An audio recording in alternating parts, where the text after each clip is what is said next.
এই শেষ করে দিতেছি, আপনি আসেন।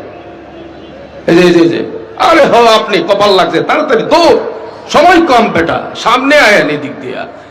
এ তো দৌড় দেয় না। আরে দৌড় দিতে কইছি, দৌড় দেন, সময় নাই, তাড়াতাড়ি কাম আছে, দৌড় দেন, এদিকে আয়েন। এই জায়গা দেন, সময় নাই। এই যে কপাল খুলে গেছে, তাড়াতাড়ি তাড়াতাড়ি দৌড়। পোস্টারে নাম আসেনি আপনার? আয় করছেন তো, আল্লাহ কবুল করেন, আমিন কন। জান্নাতি হিসাবে কবুল করেন, আমিন কন। আচ্ছা, এই লোকটারে যে দেখতেছেন, ওনারে তো বহুত বড় আলেমের মতো মনে হইতেছে না? আস্থা পাবলিক, এতে কোনো সন্দেহ আছে? ওনাকে যদি আমি আমার পাঞ্জাবিটা পরায় দেই, আলেমের একটা ভাব আসবে না? এই যে কথা বলেন, আসবে না? মাথার টুপিটা খুলে যদি ওনারে পরায়, খুলেন না এটা, ওনার মাথার মধ্যে যদি আমি এই টুপিটা পরায় দিই, ভাব, আলেমের ভাব কমবে না বাড়বে? আর সৌদি আরবের ইমামদের একটা আবা যদি ওনারে পরায় দেই, ছোট আলেম বোঝা যাবে না বড় আলেম বোঝা যাবে? আর একটা পাগড়ি যদি মাথার মধ্যে পৌঁছায় লাগায় দেই, পেঁচায় দেই, তাইলে আলেমের ভাব সাপ অর্ধেক থাকবে না পূর্ণ হয়ে যাবে? আর ডান হাতে যদি একটা লাঠি, বাম হাতে একটা তসবিহ ধরায় দেই, বাংলাদেশের বহুত বড় বুজুর্গ, এর চেয়ে বড় বুজুর্গ আর খুঁজে পাওয়া যাবে না। এই লোকটারে এই জুব্বা পরায়া, পাগড়ি পরায়া, আর আবাটাবা পরায়া, এক হাতে লাঠি আর এক হাতে তসবিহ দিয়া, আমি আর উনি দুইজনে মিলে আপনাদের এলাকার মৌচাকের মুড়ে কোনো মসজিদের মধ্যে যদি মাগরিবের নামাজ পড়তে যাই, ঘটনাক্রমে যদি ইমাম সাহেব না থাকে, আমারেও চিনে না, তারেও চিনে না, আপনি বলেন তো ইমামতি কি আমার কপালে না তার কপালে? এই তো বুঝতেছেন না, আমার কপালে না তার কপালে? এই যে ইমামতি তার কপালে গেল, এটা কি এলেমে না লেবাসে? এই বিষয়টাই বুঝতে অসুবিধা এই জামানার মানুষের। ওনারে এই লেবাসে মাওলানা সাহেব বানাইতে আমার কি 10 বছর লাগবে না আধা ঘন্টা? চেষ্টা করলে আরো কম সময়ে ওনাকে আলেম বানানো যাবে কি যাবে না? এই লেবাসে মৌলবি দিয়া ইমামতি চলবো? করতে পারবেন ইমামতি? চলবো? হয়েছে, আল্লাহ কবুল করেন, আমিন কর।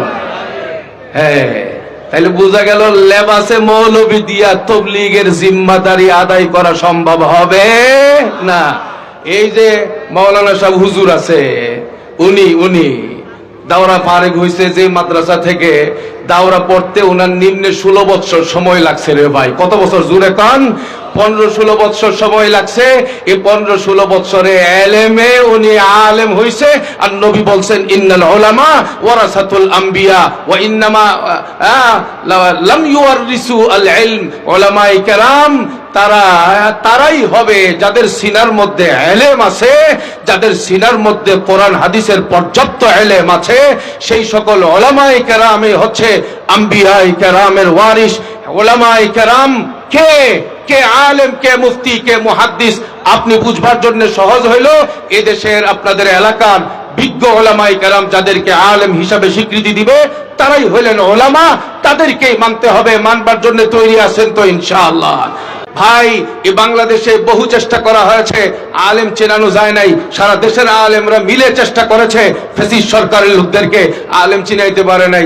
এরা বলে এদের সাথেও তো হাজার হাজার পাগড়িওয়ালা আলেম আছে। এই জন্য আমি কথাটা শেষ করে দিতেছি। ওয়ারাসাতুল আম্বিয়া ওয়া ইন্নাল আম্বিয়া লাম ইউওয়ারিসু দীনারান ওয়ালা দিরহামা ওয়া ইন্নামা ওয়ারাসুল ইলম أو كما قال عليه الصلاة والسلام. اللهم صل على محمد وعلى آل محمد كما صليت على إبراهيم وعلى آل إبراهيم إنك حميد مجيد. اللهم بارك على محمد وعلى آل محمد كما باركت على إبراهيم وعلى آل إبراهيم إنك حميد مجيد. اللهم صل وسلم وبارك عليه. কালিয়াকৈর উপজেলা উলামা পরিষদের উদ্যোগে আয়োজিত আজকের এই বিশাল আন্তর্জাতিক ইসলামী মহাসম্মেলনে মঞ্চে উপস্থিত আছেন আমাদের টঙ্গী, গাজীপুর এবং ঢাকা উত্তরের অন্যতম মুরব্বী শাইখুল হাদিস হযরতুল আল্লাহ মুফতি মাসউদুল করিম দামাত বারাকাতুহুম। উপস্থিত আছেন অত্র উলামা পরিষদের দায়িত্বশীল আকাবির উলামায়ে কেরাম, মুরব্বিয়ানে ইজাম, বিশিষ্ট নেতৃবৃন্দ, শামিয়ানার নিচে সমবেত বিভিন্ন এলাকা থেকে আগত বেরাদারান ইসলাম। আল্লাহ তাআলার অশেষ মেহেরবানি, চতুর্দিকে ফিতনা ফাসাদ চলছে, ইসলাম বিরোধী চক্রান্ত চলছে। ইসলামের সঠিক দিক নির্দেশনা নিয়ে হকের পথে থাকার সবক নেয়ার জন্যে বাংলাদেশের শীর্ষ উলামায়ে কেরামের আজকের এই মাহফিলে আল্লাহ তাআলা আমাদের সকলকে আসার বসার তৌফিক দান করেছেন। শুকর আদায় করে সকলেই বলি আলহামদুলিল্লাহ। আমি লম্বা কথা বলবো না, হুজুর আছেন, হুজুর আমাদেরও মুরব্বী, হুজুর কথা বলবেন। আমি অল্প সময়ের জন্য ইজাজত নিয়েছি। শুরুতে আমি একটা কথা বলতে চাই।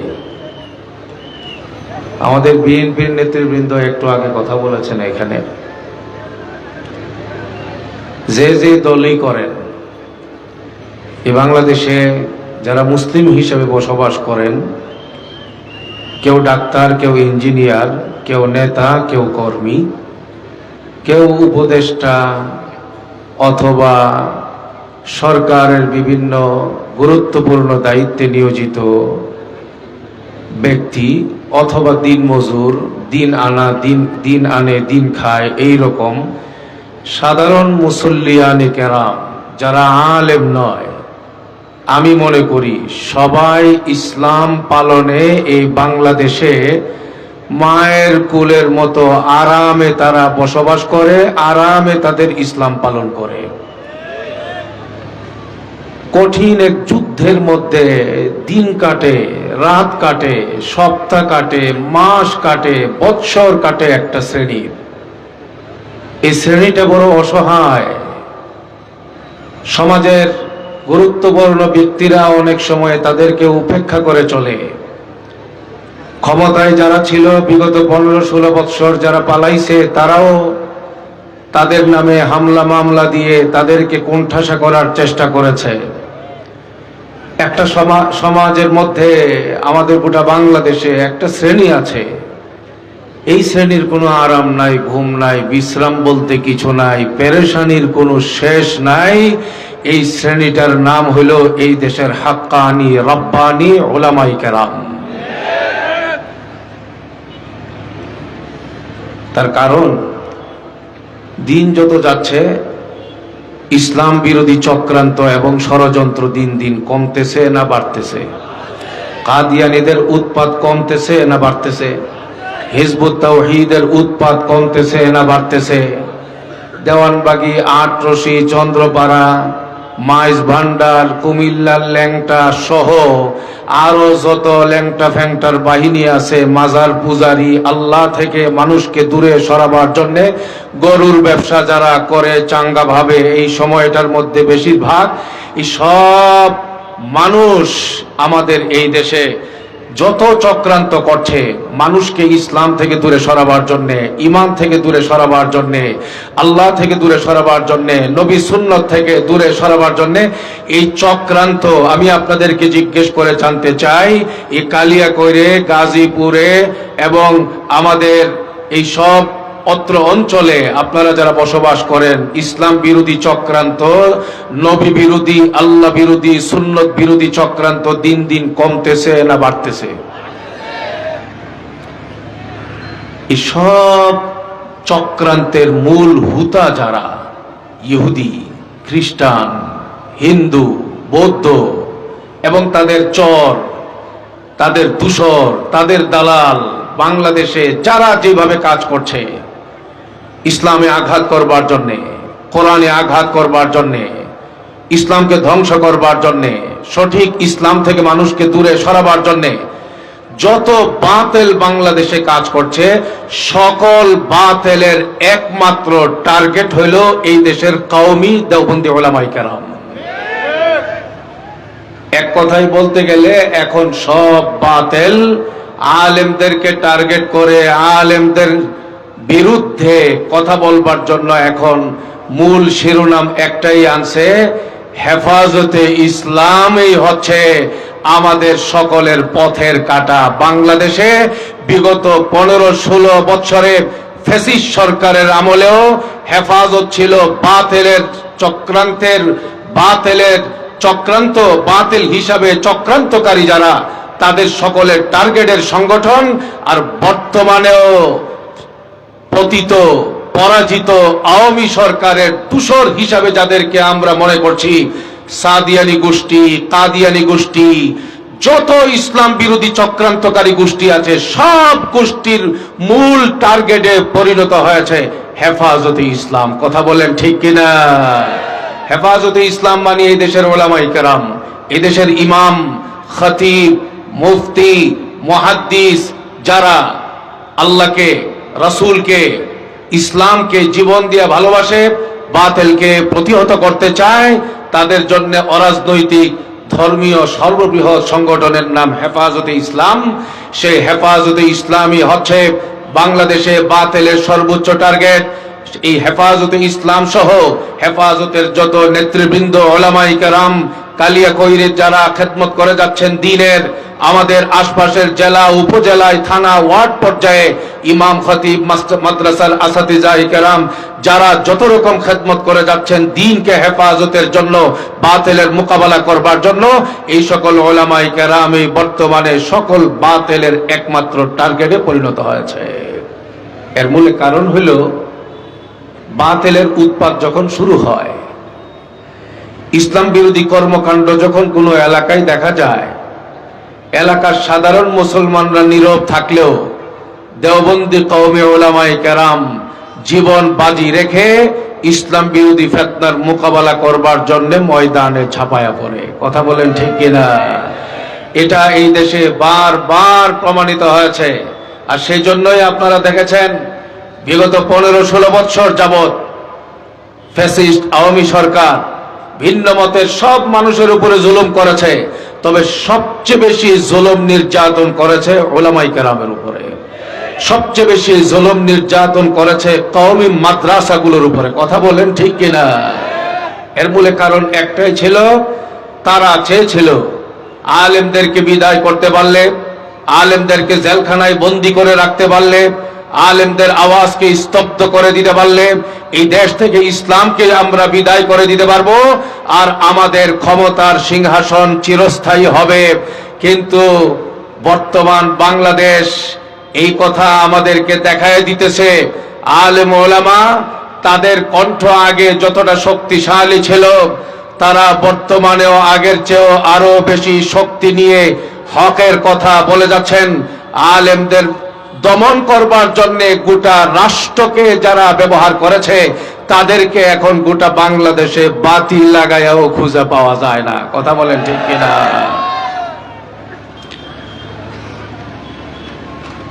আমি আপনাদের সামনে ভূমিকা স্বরূপ যে কথাগুলো বললাম, এ কথাগুলো আপনি যদি হাদিসের সাথে মিলান, আপনি দেখবেন হাদিসে পাকের সাথে হুবহু মিলবে এই কথাগুলো। قال رسول الله صلى الله عليه وسلم فقيه واحد أشد على الشيطان من ألف عابد أو كما قال عليه الصلاة والسلام। হাবিবে পাক বলেন, শয়তানের কাছে একজন বিজ্ঞ আলেম হাজারো ইবাদতকারীর চেয়ে বড় ভয়ঙ্কর। শয়তানের কাছে শয়তান হাজার সাধারণ মুসল্লিদেরকে ওই পরিমাণ ভয় পায় না, একজন মসজিদের বিজ্ঞ আলেম ইমামকে যে পরিমাণ শয়তানে ভয় পায়। কি বলেন? বাংলাদেশের বর্তমান যে চিত্র, এই চিত্র দেখে কি মনে হয়? বাতিলরা আলেমদের নাম শুনলে ভয় কম পায় না বেশি পায়? রাসূলুল্লাহ সাল্লাল্লাহু আলাইহি ওয়াসাল্লাম বলে দিয়েছেন, যার মধ্যে ফিকহ থাকবে, ইসলামের গভীর জ্ঞান থাকবে, পর্যাপ্ত ইলম থাকবে, সে কোনোদিন বিক্রি হবে না, তাকে কেউ কিনতে পারবে না, বাতিলের সামনে সে মাথা নত করবে না, ইসলামকে নিয়ে সে বেঁচে থাকবে, সিংহের মতো গর্জন দেবে, যখন প্রয়োজন হবে রাস্তায় নামার জন্য এক মুহূর্ত দেরি করবে না, রক্ত দেওয়ার প্রয়োজন হলে সাহাবাদের মতো রক্ত দেবে, জীবন দেওয়ার প্রয়োজন হলে হাবিবে পাকের আদর্শ অনুযায়ী এলাকার সকলকে নিয়ে ইসলামকে জিন্দা করবার জন্য আলেমরা জীবন দিতেও তারা কুণ্ঠাবোধ করবে না। এটা রাসূল পাক সাল্লাল্লাহু আলাইহি ওয়াসাল্লাম তার হাদিসে পাকের দ্বারা বলে দিয়েছেন। এই রকম ইসলাম প্রিয়, ইসলামের জন্য নিবেদিত প্রাণ উলামায়ে কেরামের জামাত রাসূল পাকের জামানায় যেমন সাহাবারা ছিলেন, সাহাবাদের পরে যেমন তাবেঈনরা ছিলেন, তাবেঈনদের পরে যেমন তাবেঈনরা ছিলেন, তাদের পরে আইম্মায়ে কেরাম, মুহাদ্দিসিনে কেরাম, মুজতাহিদিনে কেরাম যেমন ছিলেন, রাসূল পাকের বিদায়ের 1450 বছর পার হওয়ার পরেও এই জামাত বিদায় হবে না। যেই জামাত ইসলাম নিয়ে বাঁচবে, যেই জামাত ইসলামের জন্য মরবে, যেই জামাত ইসলামের জন্য রক্ত দিবে, এই হাক্কানি রব্বানীদের জামাত এই 1400 বছর পার হওয়ার পরেও এই জামাত থাকবে, কিয়ামত পর্যন্ত এই জামাত অটল অবিচল থাকবে। রাসূলুল্লাহ সাল্লাল্লাহু আলাইহি ওয়াসাল্লাম বলেন, লা তাযালু তাইফাতুম মিন উম্মতি আলাল হাক্কি মানসুরিন লা ইয়াতুরুহুম মান খাযালাহুম হাত্তা ইয়াতিয়া আমরুল্লাহ আও কামা ক্বালা আলাইহি সালাতু ওয়াস সালাম। হাবিবে পাক বলেন, কিয়ামত পর্যন্ত একটা জামাত হকের উপরে কায়েম থাকবে, বাতিলের রক্ত চক্ষুকে তোয়াক্কা করবে না। এই জামাত বীর দর্পে আগায় যাবে, বাতিলের মোকাবেলা করে যাবে, ফিতনার মোকাবেলা করে যাবে, ইসলাম বিরোধী শক্তির মোকাবেলা করে যাবে। হাবিবে পাক বলেন, সারা দুনিয়ার সকল অপশক্তি একাট্টা হয়েও এই জামাতের কোনো ক্ষতি করতে পারবে না। সুবহানাল্লাহ কর। এই হাদিস কি বিশ্বাস হয়? আর গত 15-16 বছর অনেকের যদি সন্দেহ ছিল, কিন্তু আলহামদুলিল্লাহ আগস্টের 5 তারিখ থেকে অনেকেই বিষয়টা বুঝতে শুরু করেছে। কথা বলেন ঠিক কিনা? আল্লাহর নাম জোরে নেওয়া যায় নাই, মসজিদের মধ্যে নারায়ে তাকবীর জোরে আওয়াজে দিলে এক শ্রেণীর মানুষ ছিল জঙ্গিবাদের গন্ধ পাইতো, মাহফিলের মধ্যে জোর আওয়াজ দিয়ে কথা বললে জঙ্গিবাদের তকমা লাগায়া হামলা মামলা দেওয়ার ষড়যন্ত্র করেছে। এইভাবে 15-16টা বছর জ্বালাইছে, আলেমদেরকেই সবচেয়ে বেশি জ্বালাইছে। যারা 1000 কোটি টাকা পাচার করেছে, গরিবের টাকা লুট করেছে, দাড়ি রেখেছে, মাথায় টুপি দিয়েছে, গায়ে পাঞ্জাবি লাগায়া দরবেশের ভাব দেখাইছে, তলে তলে পুরা দেশটাকে লুট করে, চুরি করে, ডাকাতি করে শেষ করে দিয়েছে। কথা বলেন ঠিক কিনা? সেই মানুষগুলো গত 15-16 বছরে আমরা দেখেছি দুর্নীতিবাজদের তালিকায় তাদের নাম আসে নাই, দুর্নীতিবাজদের তালিকায় নাম দিছে আমাদের দেশের এক বিখ্যাত কালামানিক। দুর্নীতিবাজদের নামে আনছে 116 জন আলেমের নাম, ওই 116 জনের 1 নাম্বার দুর্নীতিবাজ ব্যক্তির নাম দিছে আল্লামা নুরুল ইসলাম উলিপুরি হুজুরের নাম। শয়তানের কামটা কি এবার চিন্তা করেন। এরকম কালামানিকের চেয়ে বড় শয়তান পৃথিবীতে আর কেউ নাই। কথা বলেন ঠিক কিনা? তারা চেয়েছিল দরবেশ সেজে তারা তাদের সুখ শান্তিকে চিরস্থায়ী করবে, আলেম ওলামাদের বিরুদ্ধে কুৎসা রটিয়ে ইজ্জতের উপরে আঘাত করে তারা তাদের প্রভুদেরকে, দাদাদেরকে খুশি করে তারা চিরস্থায়ী ক্ষমতার আসনে থাকবে। কিন্তু শেষ পর্যন্ত আগস্টের 5 তারিখে আল্লাহ দেখায় দিয়েছেন জালেমের সিংহাসন কোনোদিন স্থায়ী হয় না, আল্লাহর শক্তির মোকাবেলায় কোনো শক্তি টিকতে পারে না। কথা বলেন ঠিক কিনা? সেই কালো মানিকরা শেষ পর্যন্ত আলেমদের ইজ্জতের উপরে আঘাত করতে গিয়া শেষ পর্যন্ত নিজের ইজ্জতের হেফাজতই করতে পারলো না, কলা পাতায় গিয়া শুইছে। কথা বলেন ঠিক কিনা?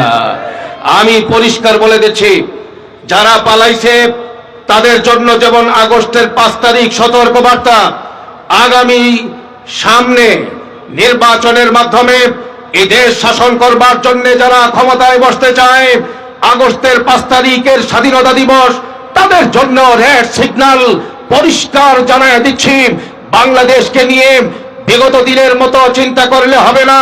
ইসলামকে মাইনাস করে, আলেমদেরকে মাইনাস করে, কোরআন হাদিসকে মাইনাস করে, ইসলাম বিরোধী চিন্তাকে বাস্তবায়ন করবার চিন্তা নিয়ে যারা ক্ষমতায় আসতে চাইবে, দেশ চালাতে চাইবে, ইসলাম বিরোধী কোন রাষ্ট্রের কোন ইসলাম বিরোধী কোন সরকারকে আগামী দিনে, পিছনের ইসলাম বিরোধী সরকার 15-16 বছর টিকে গিয়েছিল, আগামীতে কোন ইসলাম বিরোধী সরকারকে 15 ঘন্টায়ও চেয়ারে থাকতে দেওয়া হবে না, উৎখাত করা হবে।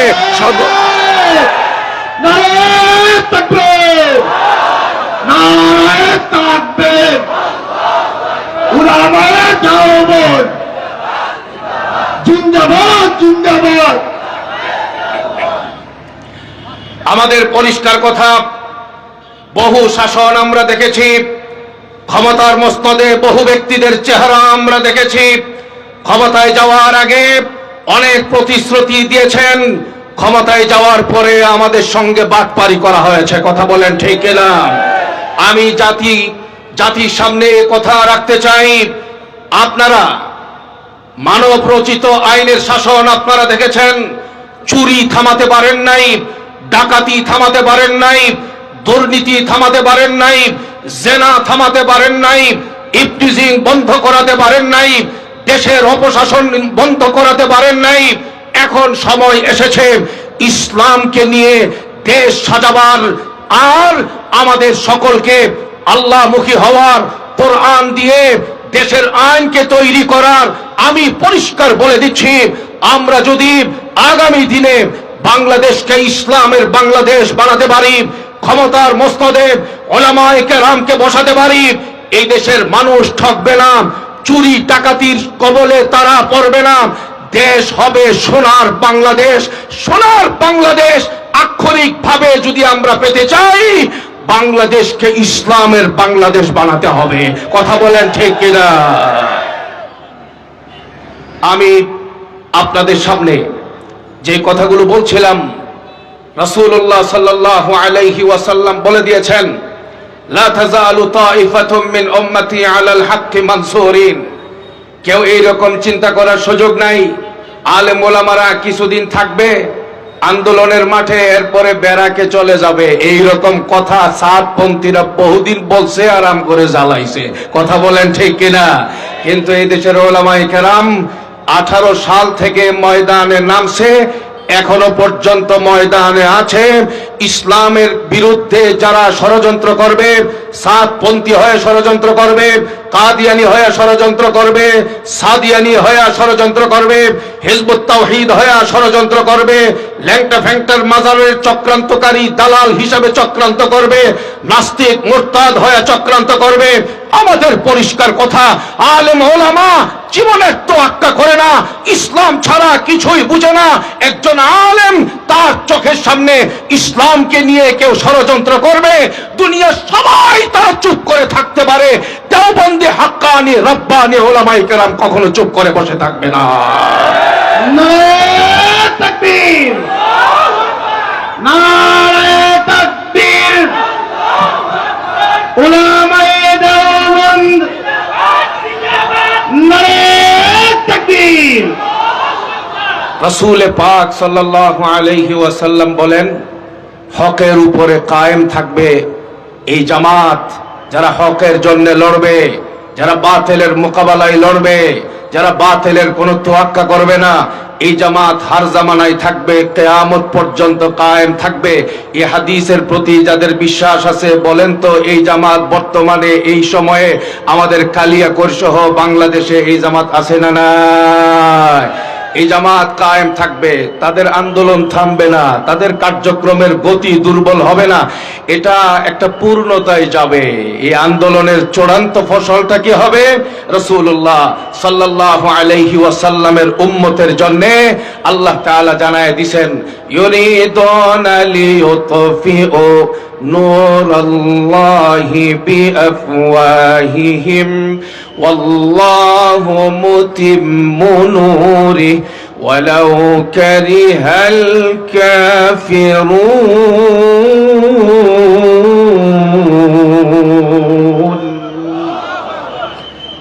هو الذي أرسل رسوله بالهدى ودين الحق ليظهره على الدين كله ولو كره المشركون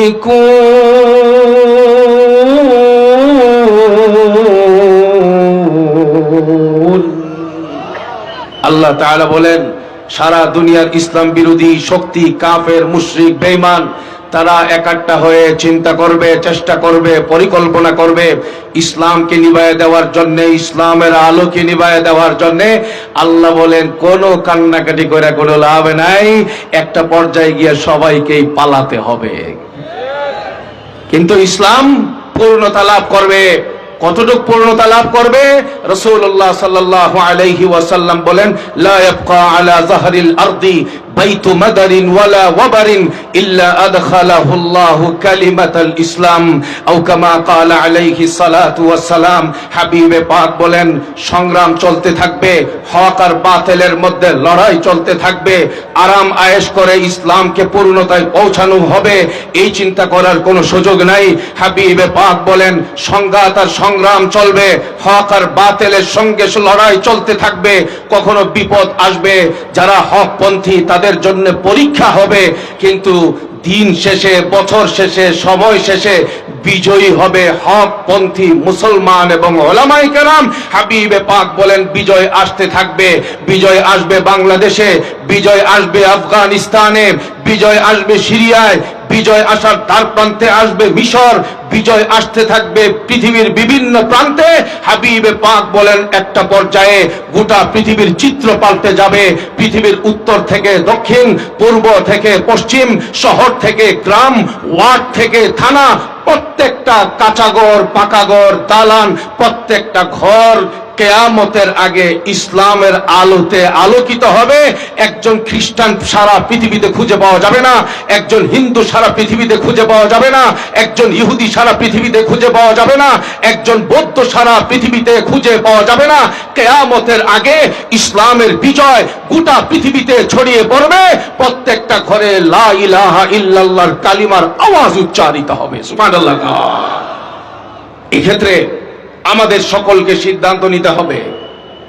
সময় তো আসছে, বিজয় আমাদের সামনে, আমরা দেখতে পাচ্ছি হাতছানি দিচ্ছে, কিন্তু আমরা কোন ষড়যন্ত্রে যেন পা দিয়ে ইমানের পথে হেরে না যাই, আমাদেরকে সতর্ক হতে হবে।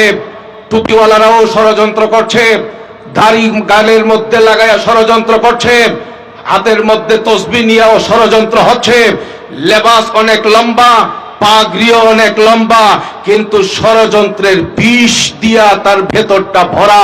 এই রকম ষড়যন্ত্রকারীর সংখ্যাও বর্তমানে বাংলাদেশে দিন দিন কমতেছে না বাড়তেছে? সব রকমের ষড়যন্ত্র থেকে বাঁচার জন্য, এই জামানার জন্য, হার জামানার জন্য উপায় নবী বলে দিয়েছেন, সেটি হচ্ছে ইন্নাল উলামা ওয়ারাসাতুল আম্বিয়া। আলেমদের সঙ্গে থাকবা, আলেমরা সব নবীদের ওয়ারিস। দেখবা সব রকমের ফিতনা থেকে তোমার দিন বেঁচে যাবে, তোমার ঈমান বেঁচে যাবে, তোমার আখলাক বেঁচে যাবে, তোমার জিন্দেগি জান্নাতমুখী হবে। আলেমদের সঙ্গে যদি থাকেন, সিদ্ধান্ত নিতে পারবেন কিনা মৃত্যুর আগ পর্যন্ত, আলেম যেখানে আমি সেখানে, আলেম নাই যেখানে আমরা নাই সেখানে, এই সিদ্ধান্ত নিতে পারবেন ইনশাআল্লাহ? সবাই নিতে পারবেন ইনশাআল্লাহ? আল্লাহ এই হাতগুলোকে আলেমদের সঙ্গে থাকার জন্য কবুল করেন, আমিন কন। বসেন, এ হাত বাংলাদেশের সবাই উঠাইছেন আপনারাও। এই জায়গার মধ্যেও ভেজাল আছে। আলেম চিনতে ভুল হচ্ছে বাংলাদেশে। এই কারণেই বর্তমানে এত সব সমস্যা। গত 15-16 বছর পর্যন্ত আমাদের দেশের মুরব্বীরা, বিগত আওয়ামী সরকারের মন্ত্রী যারা, তাদেরকে ভালো করে আলেম চিনাইতে পারে নাই। দেশের শীর্ষ আলেম হাটহাজারী মাদ্রাসা পটিয়া মাদ্রাসা, নানুপুর মাদ্রাসা, মোহাম্মদপুরের রহমানিয়া মাদ্রাসা সহ হাজার হাজার মাদ্রাসার বড় বড় উলামায়ে কেরাম একসঙ্গে যায়। তারা বলে আমরা সবাই একসঙ্গে ঐক্যবদ্ধ ফতোয়া দিচ্ছি, সাদ সাহেব গুমরাহ, সাদিয়ানি গোষ্ঠী গুমরাহ। কারণ সাদ সাহেব তাফসীর করে সকল মুফাসসিরদের বাইরে গিয়ে সব মুফাসসিররা বলেন আসহাবে কাফের 7 যুবকের সাথে ছিল, ওয়াসামিনুহুম কালবুহুম, 8টা ছিল কুত্তা। আর সাদ সাহেব বলে এটা কুত্তা না, এটা বাঘ। লন সাদ সাহেবের তাফসীর বাঘ। সাদ সাহেব বলেন হেদায়েত যদি আল্লাহর হাতে হইতো তাইলে যুগে যুগে নবী পাঠাইবার প্রয়োজন কেন হইল? নাউজুবিল্লাহ বলবেন না। এই ধরনের বক্তব্য কোরআনের সাথে মিলে না সাংঘর্ষিক? কথা বলেন। সাদ সাহেব বলেন ইউসুফ আলাইহিস সালামের উপরে হযরত ইউসুফ আলাইহিস সালাম জেলখানায় আল্লাহর কাছে সাহায্য না চেয়ে বান্দার কাছে সাহায্য চেয়েছেন। এই জন্য আল্লাহ ইউসুফ নবীর উপর অসন্তুষ্ট হয়ে আল্লাহ তাআলা উনাকে শাস্তি দিয়েছেন, 7 বছর জেল খাটাইছেন। নাউজুবিল্লাহ বলবেন না। নবীর উপর আক্রমণ করে তবলিগ করলে এটা তবলিগ হয় না গুমরাহ হয়? কথা বলেন না কেন? সাদ সাহেব মুসা আলাইহিস সালামের ব্যাপারে বলেছেন, মুসা আলাইহিস সালাম তিনি তবলিগের কাম বাদ দিয়ে 40 দিন একটানা তুর পাহাড়ে কাটাইছেন। এই কারণে ওনার উম্মতের 5,85,000 মানুষ গুমরাহ হয়ে গেছে। আমি আপনাদেরকে জিজ্ঞেস করি, সাদ সাহেব তুর পাহাড়ে গেছেন নিজের ইচ্ছায় না আল্লাহর হুকুমে? জোরে কথা বলেন। সুতরাং মুসা নবীর উপরে যদি আক্রমণ করা হয়, সেই আক্রমণটা মুসা নবী পর্যন্ত থাকে না আল্লাহ পর্যন্ত যায়। নাউজুবিল্লাহ। এইভাবে বলতে গিয়ে সাদ সাহেব বলেন নামাজ মসজিদ কা এক যেমনি আমল হ্যায়। নামাজ হলো মসজিদের একটা প্রাসঙ্গিক আমল, মসজিদের মূল কোনো কাজ না। মসজিদের মূল কাজ হইল তবলিগের মাসওয়ারা। চিন্তা করছেন নি কথাটা? এইভাবে বলতে বলতে ৮ মার্কা কথাবার্তা বলা শুরু করে দিছে। ৮ গদ্দিনসীন পীর দাড়ি সারা এই যে মোস্তফা ফয়সাল আল মুজাদ্দিদি, সে যে বক্তব্য দিয়েছে মক্কা শরীফ মদিনা শরীফের পরে পবিত্রতম জায়গা হইল ফরিদপুরের ৮। নাউজুবিল্লাহ বলবেন না। সাদ সাহেবও বলেন মক্কা মদিনা के बाद काबिल आजमत काबिल एहतराम अगर कोई जगह है वो बांग्ला वाली मस्जिद मरकज निजामुद्दीन है। মক্কা মদিনার পরে সবচেয়ে সম্মানিত জায়গা হলো ইন্ডিয়ার নিজামুদ্দিন মার্কাজ। আর নবীজি বলেন বুখারী মুসলিমের হাদিসে লা তুশাদ্দুর রিহাল ইল্লা ইলা সালাসাতি মাসাজিদ ইলা আখিরিল হাদিস। নবীজি বলেছেন মক্কা শরীফ মদিনা শরীফের পরে 3 নম্বর পবিত্রতম জায়গার নাম হলো বাইতুল মুকাদ্দাস শরীফ। এইভাবে আমি আপনাদেরকে শত বক্তব্য শোনাতে পারবো। আপনারা বলেন তো এই ধরনের বক্তব্য যিনি দিবেন উনি কি বিশ্ব আমির হবেন তো দূরের কথা, আপনাদের এলাকার ছোটখাটো মসজিদের ইমাম হওয়ার যোগ্যতা রাখে? উনি কি হক না বাতিল? ওনার অনুসারী যারা বলে সাদ সাহেব জাহান্নামে গেলে আমরাও জাহান্নামে যাবো, এইরকম অন্ধভক্ত যারা, তারা কি হক না বাতিল? আর ইস্তেমার মাঠে যারা গরুর মতো মানুষকে কুপাইছে কোনো কারণ ছাড়া, আমাদের ঘুমন্ত সাথীদেরকে যারা কুপাইছে, মাথা ফাটাইছে, হাত কেটে দিছে, পা কেটে দিছে, শত শত মানুষকে হাসপাতালে পাঠাইছে, এই মানুষগুলো কি আর তবলিগি হতে পারে? সন্ত্রাসী আর গুন্ডা ছাড়া কিছুই হতে পারে না। কথা বলেন ঠিক কিনা? এই গুন্ডা সন্ত্রাসী সাত বাহিনীর কোন কার্যক্রম কালিয়াকৈর সহ বাংলাদেশের কোন মসজিদে চলতে পারবে না। কথা বলেন ঠিক কিনা? সাদ সাহেব গুমরাহ, তিনি যতক্ষণ পর্যন্ত তাওবা করে ফিরে না আসবেন, সাদ সাহেবের গাড়ির চাকা বাংলাদেশে কোনোদিন চলতে দেওয়া হবে না, হবে না, হবে না। আমি আপনাদেরকে শেষ কথা বলে যে এই কথা আমি বলতে চাই, ও ভাই, আমি এই জায়গাতে আপনাদেরকে মূল কথাটাতে নিয়ে আসতে চাই। ভাই, এই বাংলাদেশে বহু চেষ্টা করা হয়েছে, আলেম চেনানো যায় নাই। সারা দেশের আলেমরা মিলে চেষ্টা করেছে, ফ্যাসিস্ট সরকারের লোকদেরকে আলেম চিনাইতে পারে নাই। এরা বলে এদের সাথেও তো হাজার হাজার পাগড়িওয়ালা আলেম আছে। এই জন্য আমি কথাটা শেষ করে দিতেছি, এই শেষ করে দিতেছি। আপনি আসেন, এই যে আরে হো, আপনি কপাল লাগছে, তাড়াতাড়ি দৌড়, সময় কম বেটা, সামনে আয়েন এদিক দিয়া। এ তো দৌড় দেয় না। আরে দৌড় দিতে কইছি, দৌড় দেন, সময় নাই, তাড়াতাড়ি কাম আছে, দৌড় দেন, এদিকে আয়েন। এই জায়গা দেন, সময় নাই। এই যে কপাল খুলে গেছে, তাড়াতাড়ি তাড়াতাড়ি দৌড়। পোস্টারে নাম আসেনি আপনার? আয় করছেন তো, আল্লাহ কবুল করেন, আমিন কন। জান্নাতি হিসাবে কবুল করেন, আমিন কন। আচ্ছা এই লোকটারে যে দেখতেছেন উনারে তো বহুত বড় আলেমের মতো মনে হইতেছে না? আস্থা পাবলিক, এতে কোনো সন্দেহ আছে? ওনাকে যদি আমি আমার পাঞ্জাবিটা পরায় দেই, আলেমের একটা ভাব আসবে না? এই যে কথা বলেন, আসবে না? মাথার টুপিটা খুলে যদি ওনারে পরায়, খুলেন না এটা, ওনার মাথার মধ্যে যদি আমি এই টুপিটা পরায় দিই, ভাব আলেমের ভাব কমবে না বাড়বে? আর সৌদি আরবের ইমামদের একটা আবা যদি ওনারে পরায় দেই, ছোট আলেম বোঝা যাবে না বড় আলেম বোঝা যাবে? আর একটা পাগড়ি যদি মাথার মধ্যে পৌঁছায় লাগায় দেই, পেঁচায় দেই, তাইলে আলেমের ভাব সাপ অর্ধেক থাকবে না পূর্ণ হয়ে যাবে? আর ডান হাতে যদি একটা লাঠি, বাম হাতে একটা তসবি ধরায় দেই, বাংলাদেশের বহুত বড় বুজুর্গ, এর চেয়ে বড় বুজুর্গ আর খুঁজে পাওয়া যাবে না। এই লোকটারে এই জুব্বা পরায়া, পাগড়ি পরায়া, আর আবা টাবা পরায়া, এক হাতে লাঠি আর এক হাতে তসবি দিয়া, আমি আর উনি দুইজনে মিলে আপনাদের এলাকার মৌচাকের মুড়ে কোনো মসজিদের মধ্যে যদি মাগরিবের নামাজ পড়তে যাই, ঘটনাক্রমে যদি ইমাম সাহেব না থাকে, আমারেও চিনে না তারেও চিনে না, আপনি বলেন তো ইমামতি কি আমার কপালে না তার কপালে? এত বুঝতেছেন না? আমার কপালে না তার কপালে? এই যে ইমামতি তার কপালে গেল, এটা কি এলেমে না লেবাসে? এই বিষয়টাই বুঝতে অসুবিধা এই জামানার মানুষের। ওনারে এই লেবাসে মাওলানা সাহেব বানাইতে আমার কি 10 বছর লাগবে না আধা ঘন্টা? চেষ্টা করলে আরো কম সময়ে ওনাকে আলেম বানানো যাবে কি যাবে না? এই লেবাসে মৌলবি দিয়া ইমামতি চলবো? করতে পারবেন ইমামতি? চলবো? হয়েছে হয়েছে, আল্লাহ কবুল করেন, আমিন কর। হ্যাঁ, তাইলে বোঝা গেল লেবাসে মৌলবি দিয়া তবলিগের জিম্মাদারি আদায় করা সম্ভব হবে না। এই যে মাওলানা সাহেব হুজুর আছে, উনি দাওরা ফারেক হয়েছে যে মাদ্রাসা থেকে, দাওরা পড়তে ওনার নিম্নে 16 বছর সময় লাগছে রে ভাই। কত বছর জুড়ে কান? 15-16 বছর সময় লাগছে। এই 15-16 বছরে এলেমে উনি আলেম হইছে। আর নবী বলছেন ইন্নাল উলামা ওয়ারাসাতুল আম্বিয়া ওয়া ইন্নামা লাম ইউয়ারিসু আল ইলম। উলামায়ে কেরাম তারাই হবে যাদের সিনার মধ্যে এলেম আছে, যাদের সিনার মধ্যে কোরআন হাদিসের পর্যাপ্ত এলেম আছে, সেই সকল উলামায়ে কেরামই হচ্ছে আম্বিয়ায়ে কেরামের ওয়ারিস। উলামায়ে কেরাম কে আলেম, কে মুফতি, কে মুহাদ্দিস, আপনি বুঝবার জন্য সহজ হইল এদেশের আপনাদের এলাকার বিজ্ঞ উলামায়ে কেরাম যাদেরকে আলেম হিসাবে স্বীকৃতি দিবে, তারাই হইলেন উলামা। তাদেরকেই মানতে হবে। মানবার জন্য তৈরি আছেন তো ইনশাআল্লাহ?